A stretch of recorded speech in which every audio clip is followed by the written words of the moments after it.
Hello, it's Dominic D'Angelo of adfreeshows.com, SEScoops.com, and OneTrueSportTV.com. I am here today by myself. Robert is on assignment. He is being a lawman right now, so I cannot interfere with any of that.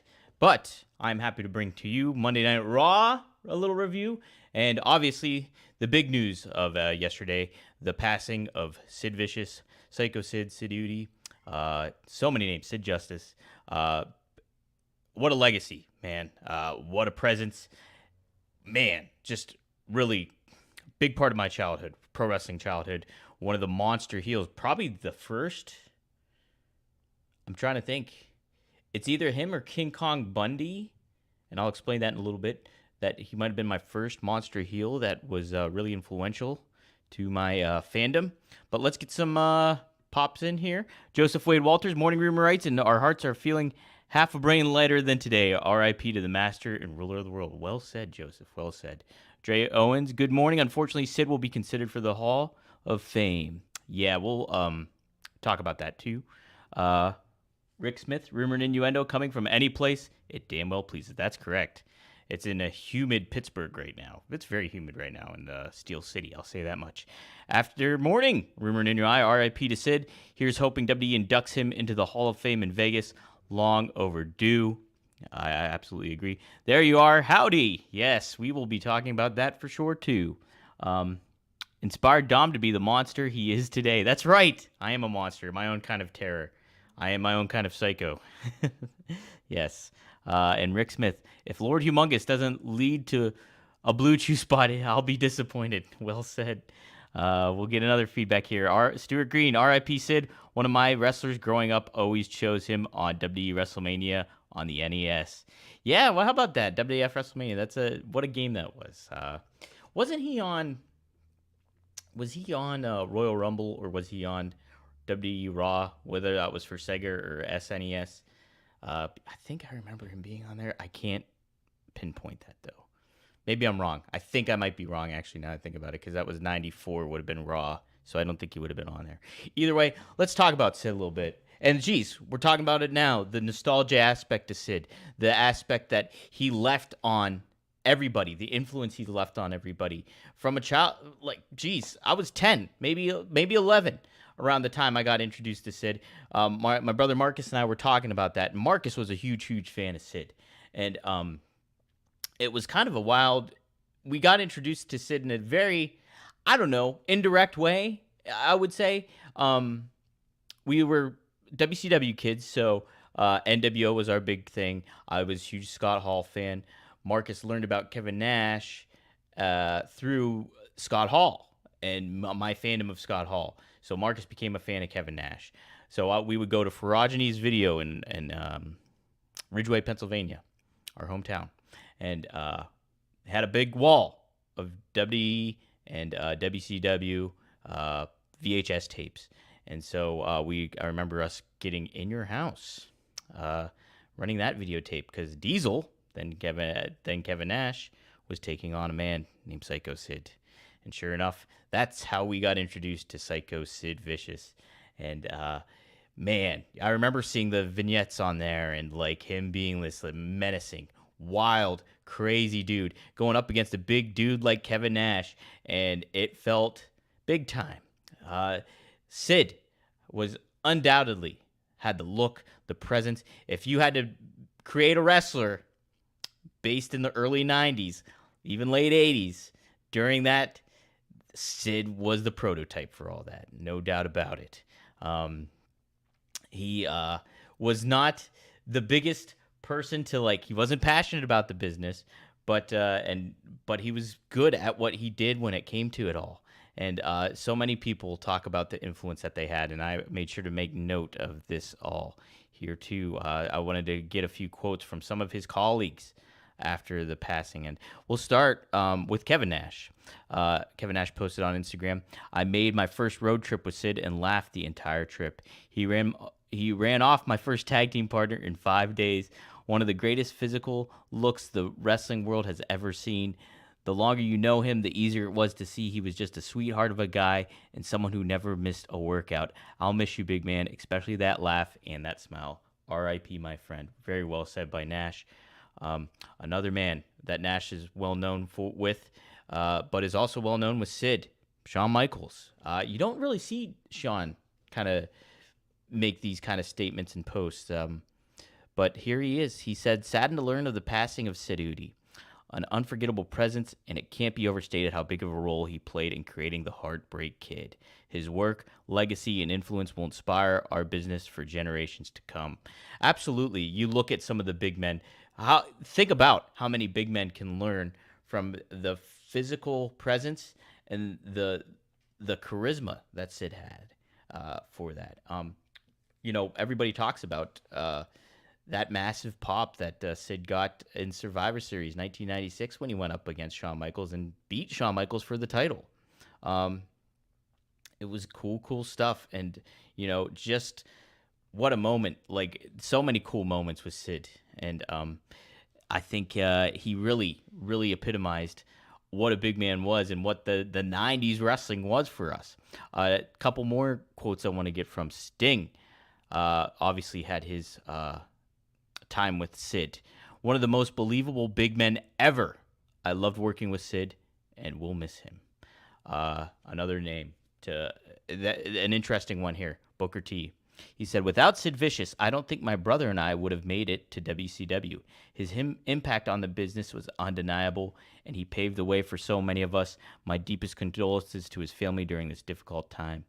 And Sean Waltman's another name I wanted to mention. He tweeted out, shared a nice picture of him, Ted DiBiase, and Sid together when they were part of the $1 Million Corporation. He said, Sid was my first odd couple tag partner before Kane. I loved teaming with him. He was always really good to me. Condolences to his family and friends. Yeah, great stuff with Sid. Huge part of my wrestling fan, and I'm sure, as I'm seeing with a lot of you guys in the chat, that he was part of yours too. Yeah, Wrestling Old Head says it. That Survivor Series match was crazy. Sid was over huge. One of the most unexpected debuts in ECW ever, too, by the way. I would have never thought he would show up there. Yeah, how crazy is that? Actually, when that was getting floated around on social media yesterday, I forgot about that. Really, really cool. Sid was over, man. Sid was over. Yeah. He looked good with that WWE Championship, too, right? Like, he looked legit. Boom. Like, that's somebody you want their title around. Now, I think WWE on Raw did a very nice job paying tribute to him with that video that they did. Michael Cole added some more significance to it, to his own personal experience with Sid, and I thought that was really nice, saying like how the first person to really welcome him was Sid into the WWE locker room and kind of showed him the ropes about the wrestling ways and stuff like that. So I thought that was nice. It is the bittersweet. Triple H also commented on Twitter about that. I should mention that as well. But it is bittersweet, though, when you think about it. Sid is not in the Hall of Fame. There was opportunities. He had his differences with Vince McMahon. Sid made clear about that, too, and even mentioned maybe about a month or a couple months ago that now that Vince is gone, he might have that opportunity to get inducted into the Hall of Fame. And, it's just a bittersweet timing. It'll feel kind of sad, obviously sad that he will not be there for when he does get inducted. And he will get inducted, I think. I don't think you can not induct Sid because, man, he's, from a sports entertainment standpoint, from a WWE standpoint, he epitomized the look of a champ. And that feel that they were going for, and yeah, man, coolest bone crunching. I would put top 5 bone crunching Jax wrestling figure too belonged to Sid. I thought the way it looked. I remember getting that figure and looking at it. Marcus and I playing with the wrestling figures and stuff like that. Sid was always one of the ones we used all the time in our matches, in our booking decisions. So, R.I.P. to Sid. Feel free to post some more of your thoughts on Sid in the comments here and stuff like that. Here we go. We got one from Liam here. Or Lou, I'm sorry. My vision's poor. I was 16 when I was at WrestleMania 13. Undertaker was always my favorite growing up, so seeing him finally win the title for more than 4 days in the main event against Psycho Sid was awesome. Yeah, what a good compliment to Undertaker. having Sid be that big man to take the loss and everything like that. And yeah, really, really cool stuff. Sid, you look at some of that old WCW footage too, and man, was he a presence too in there. So really, really neat stuff. Facts, Dom. Sid, Shawn Michaels, and Owen Hart were my favorite Jacksons. How about that? Yeah, right? Man, I could do a whole episode here of Rumor and Innuendo talking about Jack's bone crunching figures. I actually have. Hold on a second. This is the first one I ever had, Mr. Razor Ramon. This is the legit one I got in a toy store back when I was like 10 years old. Very wobbly now, but to say that this did not influence my wrestling fandom would be an understatement. And I don't know if I put Razor against Sid too many times in my booking decisions, but Sid was there, man. Sid was there. So take a look at that. So got some good stuff there. But yeah, really somber kind of feeling with that when it comes to Sid and his passing. Big fan. So yes, feel free to give us some thoughts and share some of your favorite memories of Sid in the comments. But let's carry on here with the Raw review. Just tuned in right before recording here. Watched it all this morning, and good go home show. Good go home show. They didn't have to do anything necessarily super duper wild to get you to tune in, but I think they did an amazing job when it came to positioning the show. And before I get to it too, I will talk about this, but I want to get your thoughts overall on the portrayal of Uncle Howdy. What did you guys think about it? What is it working for you after seeing all members of the faction kind of have a match, with the exception of Nikki Cross, right? Was she not in that? Yeah, with the exception of Nikki Cross. Is this working for you? What did you think of that main event? I want to get you guys to chime in, and then I'll read some of your feedback when I cover that aspect of the show. But I have my opinion on it, and I'm looking forward to giving it. But let's start it off where Raw. Well, oh my God, I didn't do chronological order. Never mind. But we did have Dominic Mysterio and the Judgment Day come out and then get confronted by LWO. Really neat I always like seeing Ray there. I think obviously it's his son, so good dynamic with father and son there. And then they almost try to put Ray through a table later on after a match. And we get the Terror Twins showing up and making the save and everything like that. Then we get a little vignette of Rhea and Damien backstage, and I thought that was really effective. Cool, setting the tone. You could say, would you think it was overproduced or anything like that? I don't know. I liked it. I think they work in that kind of environment, and I dig that Terror Twin dynamic. It sets a good tone for showing friendship, which you want to see between two baby faces, and you have this. They're going up against a bigger faction. Now, I will say this though. I do think that Judgment Day needs a new heater. They need a new big guy or gal in there to kind of, maybe two to get, because you look at all of them lined up. You have Finn, you have JD McDonough, you have Dom, and then you have Liv, obviously. Geez, I'm missing somebody too. Carlito. And you almost need a bigger guy to kind of be like, regulate against somebody like a Damian Priest and stuff like that, because you're having Rhea also take out JD McDonough. You're having them handle everybody pretty easily at this juncture, with Carlito getting taken out by Damian. So it's like, you do want to see Damian get his hands on Finn, and I think Finn can be that leader there. But that's also against his mantra for what we want of what he wants of Judgment Day. It's like the team aspect, but he's a heel, so he can kind of be his own leader, I think, and kind of go against it, be a hypocrite, if you will.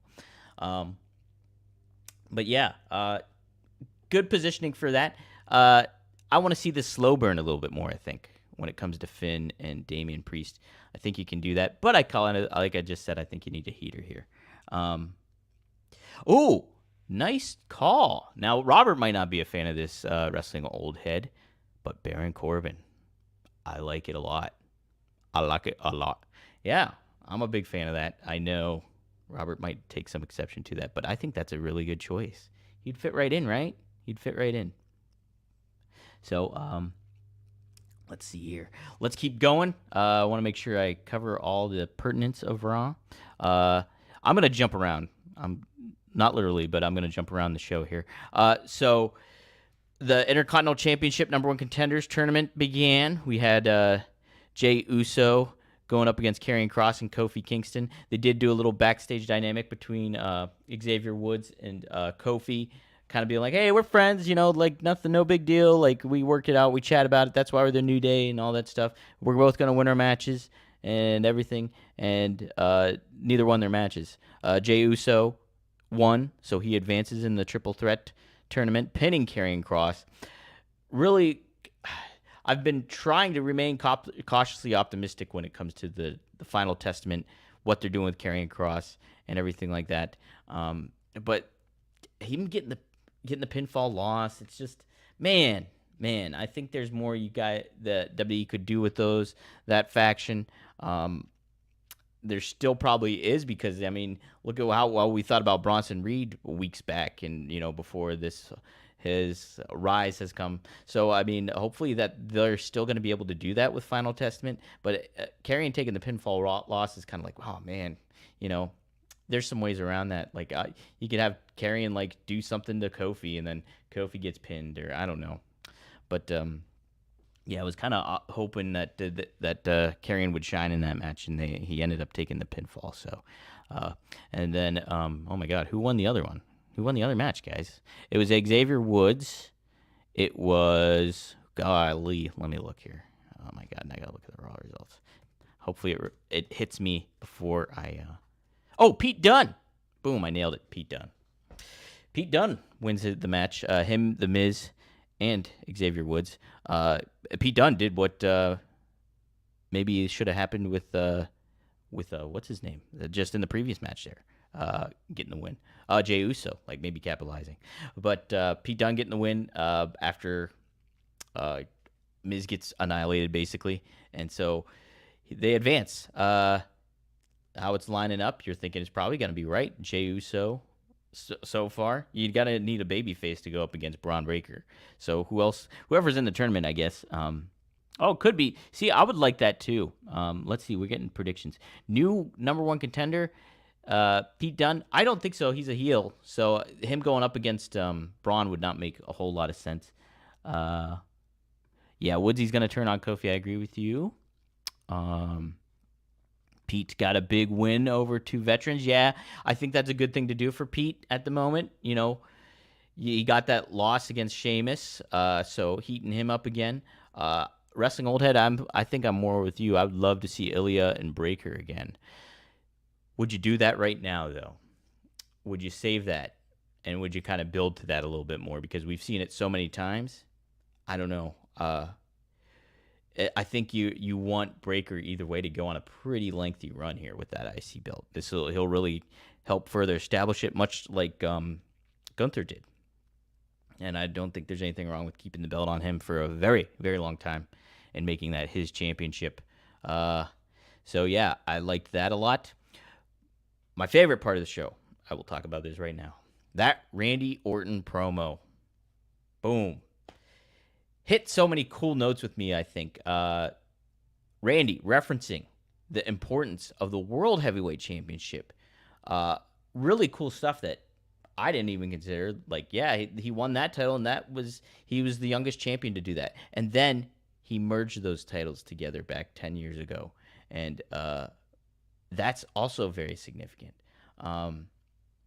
Randy is really feeling his groove, too. I think he's probably has bullet point stuff that he has to say and stuff like that, but he's loving life, and that kind of connection that he can get with the fans, and him appreciating the fans singing his song finally after 15 years and everything like that, adds to his cool factor, his cool babyface factor, and him being able to connect with fans is all the more gonna add to when he loses to Gunther at Bash at Berlin.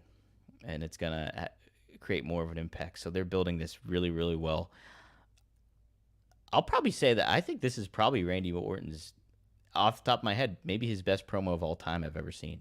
Is that recency bias? Is that uh, too, I don't know, too soon? I like it. I thought he hit, this was like kind of encompassed everything that is cool and what makes Randy Orton a star is this promo here. I liked it a lot. Um, yeah, I thought it was very good stuff. I'm just looking at comments. Sorry. Yeah, his heel turn's going to be great, Rick. I agree with you. It's going to be really good stuff, and it's going to set up Cody, him and Cody, in a really well done fashion at some point, which was what we're all excited about, right? I am definitely excited for that. What else we got on the list here? Big Bronson Reed versus Braun Strowman. Yeah, I mean, it's hard to say that. Although the Randy Orton promo was probably my favorite, this whole moment in the parking lot with Bronson and Braun, man, very cool, super well executed. People have their qualms about Braun Strowman and everything like that, but I was having fun watching this match. Just two big dudes duking it out, then it's spilling out into the backstage area, throwing security guards around. Which geez, looked like they were. I should have had a shirt on and got thrown around by them.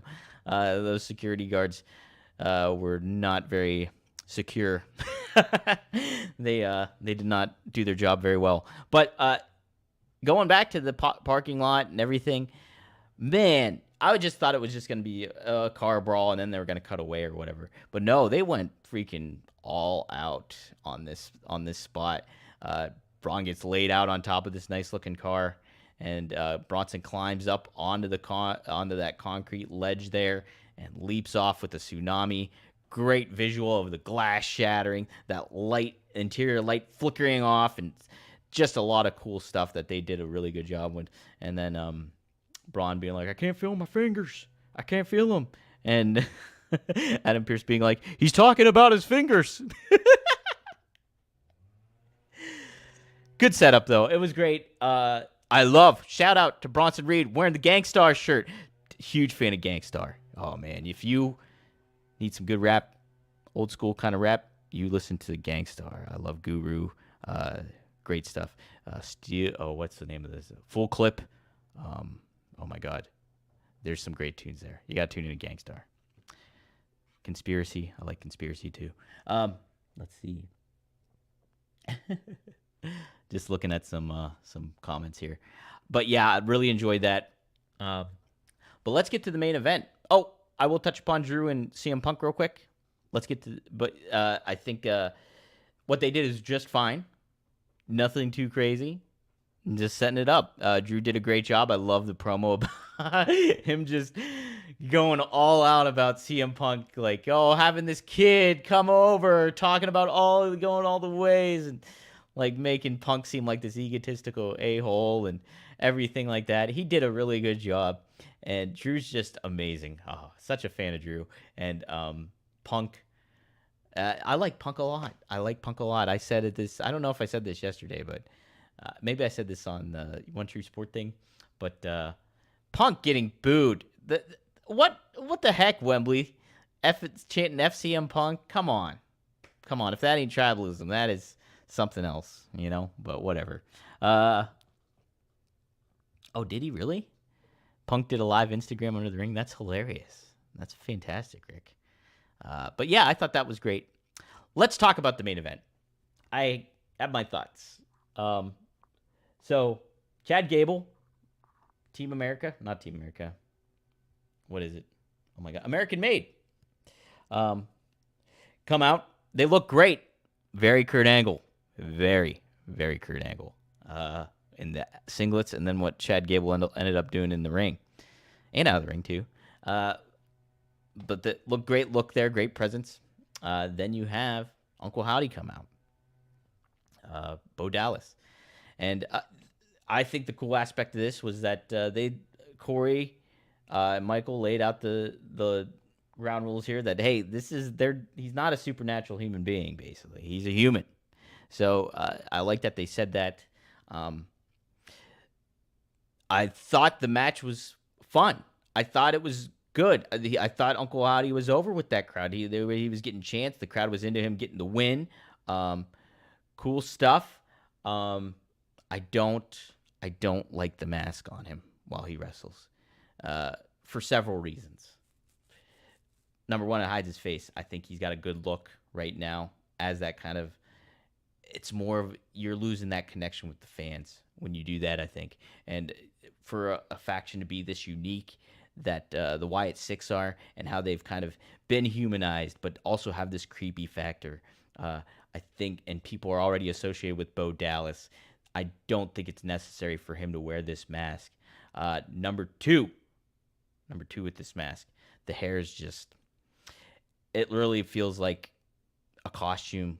And it's a costume, but it's costume hair. It's getting in his face. It's like you're just envisioning when you wear a wig for Halloween. I was Bret Hart 7 years ago for Halloween. I was Scott Hall more than 7 years ago. Oh my God, how many years ago was that? 16 years ago, I was Scott Hall at Clarion University. I had a mullet and wore the NWO shirt, and just the thinking about that hair. If anybody's worn a costume wig like that, that's maybe what you're thinking about when you're seeing Bo Dallas wrestle in that thing. Is like how distracting, how weird it is, all that kind of stuff. He doesn't need that. I think he can take it off at the beginning of the match, and there we go. That's what I was hoping to happen, and it didn't happen. He was wrestling in that whole thing. I don't think it's really necessary. I think it's kind of counterproductive in so many ways for him. Getting across that character and everything. Don't need the mask when he's wrestling. I hope they call an audible on that, because I think that's just too distracting and too counterproductive with what their goal is here with that. So yeah, it's shades of Taker's mask at Royal Rumble 1996. It is. I just don't think it's good to wear. If you want to do middle ground, maybe try out removing the hair and having the mask on there. But I just don't think he needs the mask. I don't think he needs it. I'm hoping that maybe that they're doing something when it comes to almost like a Finn Balor demon. Maybe he'll take off the mask and it means something more in a part of a match. But listen, get rid of the hair at the very least. I will get rid of the mask altogether when he's wrestling. But good to hear that he's over. I think this is going in a fine path. I'm curious, though, how are you going to make it feel like a big deal? It still feels like a big deal. It was obviously the main event of the show. He gets the win. The crowd was into it, everything like that. But they're always going to run into that problem of oh, man, so exciting. This big debut. They laid waste to everybody backstage. Chad Gable was a bloody mess. Maybe he's dead. And then we're into a storyline, a normal storyline, which bound to happen. How are you going to continue making this faction, this group, feel like something bigger and this positive babyface force going in ahead, which I like. And I think there's some legs there. But I think the key is getting those personalities over. The Dexter Lumis, the Joe Gacy, the Eric Rowan, the Nikki Cross, and of course, the Bo Dallas. How are you going to get that more connection? Wearing the mask is not going to do that, I don't think. So I would remove the mask. Let me see. Guys, it's really hot and humid here in Pittsburgh. So thankfully, though, I do have Mando. And I don't have to worry about my smell, because the number one thing on my mind is time and good deal of distraction when I was out in Vegas. Now when I'm back in Pittsburgh and it's so dang humid here, was my time wasting of thinking of how I smelled. So be sure to go to Shop Mando, that's shopmando.com, and use promo code RUMOR. Get that Mount Fuji. That's the one I got. Smells great. I love it. Guess who else loves it? Is RVD. He got it too. So he was talking about that on our podcast. Robert, he got Mount Fuji too. He got the bourbon one. I want to try the bourbon one. So hey, but you guys can try it too. You get $5 off, which equates to 40% of your whole order of the starter pack. So you get 40% off basically of what you get for your starter pack, which are wipes, deodorant wipes, which is cream too, body wash, soap, and then the deodorant as well. So go to shopmando.com, support the show, and use promo code Rumor to get $5 off your starter pack. So do that. Anything else I want to close out with? Let me get a couple comments. I can linger around a little bit, so interesting to see what people will say. Let's see. Stuart Green, after Gable feud finished, they could build up to a traditional Survivor Series match, Wyatt 6 versus the Judgment Day. Yes, you could. Yes, you could. Maybe that's the direction that they might be going, Stuart, because the Wyatt 6 is all about family. And what did Chad Gable do? He turned his back on his family in the Alpha Academy. Guess what the Judgment Day did? They turned their back on their family when it comes to Rhea Ripley and Damian Priest. That would make a lot of sense. Curious what else could go on. Like I said before, I'd like to see them go up against Final Testament. But you have to heat up the Final Testament. And it just seems like they're kind of in purgatory when it comes to what's next for them from a storyline standpoint. If Karrion Kross is getting a clean pinfall loss and everything like that against him, where's the value? Where's the intensity? Where's the big time feel for that if you're really pushing those guys and gals? So, yeah, that's a good input there. Anything else? That's kind of it. I guess that's all I got, right, guys? BlueChew.com, promo code Rumor. You get $5 off. You get your first month free and only pay for the shipping. So use promo code Rumor. And yeah, make your summer rock hard, baby. Make it rock hard. You know what? I'm trying to think what else we got going on here this week. Man, some exciting stuff. Bash at Berlin is setting up to be very nice. Going to be a fun show, I think, considering the crowd, the matches that they have on tap. We'll be talking about that more this week. Robert will be gone again tomorrow. Might try to get a guest host here. Maybe I'll fly solo. We'll see how it all goes. Kind of like doing the solo shows too, but it's always nice to get some input, like the smart mind of Kevin Kellum, like Robert D. Felice, like Zach Haydorn, Blue Meanie even, we've had on here as a guest host. So been a lot of fun. And guys, this is always fun to do. But yes, I will see you all tomorrow for a little Rumor, a little Innuendo, and a little Dominic D'Angelo. All right, see you guys tomorrow on Rumor and Innuendo. Hey, best of luck in your future endeavors, okay? See you guys tomorrow. Bye-bye.